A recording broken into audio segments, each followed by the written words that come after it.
नमस्कार दोस्तों, मैं मुकेश और अपने YouTube चैनल में आप सभी सुनने वालों का स्वागत करता हूं। द कॉन्जरिंग हॉन्टेड हाउस आज भी साल 2013 में आई हॉलीवुड फिल्म द कॉन्जरिंग अगर देख ली जाए तो अगली कई रात खौफ में गुजर जाती है।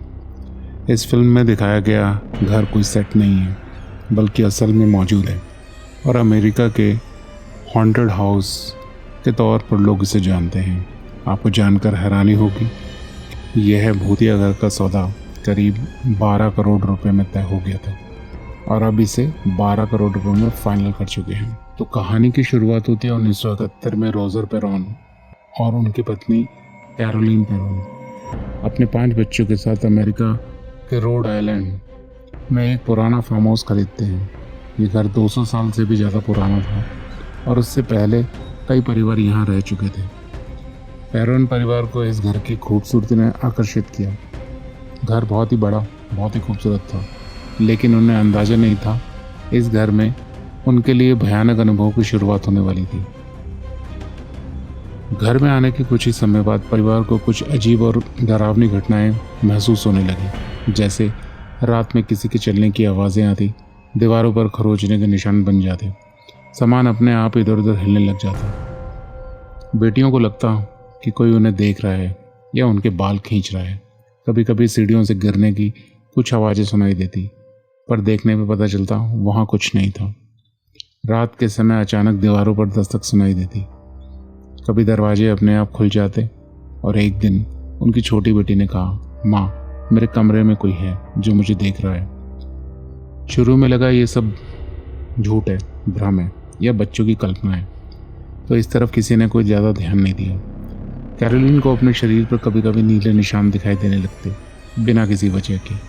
उन्हें ऐसा लगता जैसे उन्हें कोई देख रहा है। कैरोलिन पर बुरी आत्माओं का प्रभाव दिखने लगा था।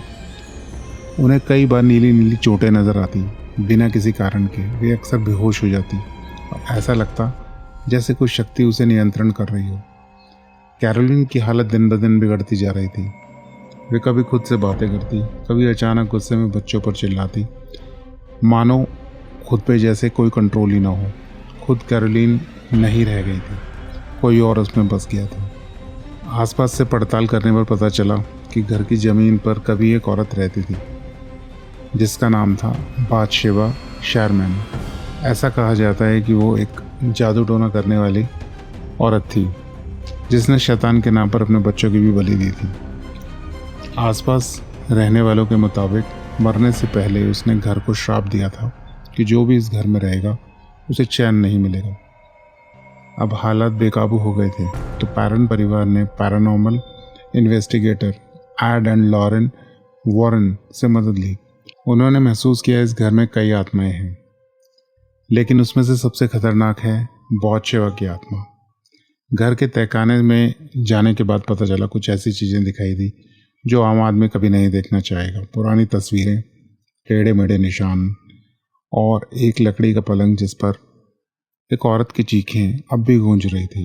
वॉरेन दंपति ने कैरोलिन पर एक्सॉर्सिज्म, जो कि भूत भगाने की विधि होती है, करने की कोशिश की, लेकिन वह बहुत ही भयानक और खतरनाक साबित हुई। कैरोलिन जमीन पर जोर से गिर पड़ी और उसकी चीखें पूरे घर में गूंजने लगी। इसके बाद रोजर पेरोन ने वॉरेन परिवार को मना कर दिया कि वे आगे कोई और ऐसी प्रार्थना या अनुष्ठान ना करें, लेकिन उसके प्रयासों से धीरे धीरे घटनाएं कम होने लगी थी। पेरोन परिवार इस घर में करीब 10 साल तक रहा, लेकिन उसके अनुसार इस दौरान उन्होंने कई बार ये भूत और आत्माएं की ताकतों को महसूस किया। हालांकि घटनाएं समय के हिसाब से कम होती गई पर पूरी तरीके से खत्म नहीं हुई। आखिर वे परिवार किसी और जगह आखिरी में शिफ्ट हो गया। 2013 की बॉलीवुड फिल्म द कॉन्जरिंग इसी कहानी पर आधारित है, लेकिन फिल्म में कुछ घटनाओं को ड्रामे के लिए बढ़ा चढ़ाकर दिखाया गया है, पर मूल कहानी पेरोन परिवार की ही है। पेरोन परिवार की कहानी केवल डरावनी ही नहीं बल्कि आज भी मशहूर पैरानॉर्मल केस मानी जाती है। तो दोस्तों, क्या कहना है आपका? दोस्तों, कैसी लगी ये कहानी अपने कमेंट देकर ज़रूर बताइए। मिलते हैं एक और नई कहानी के साथ, क्योंकि हर कहानी कुछ कहती है। नमस्कार।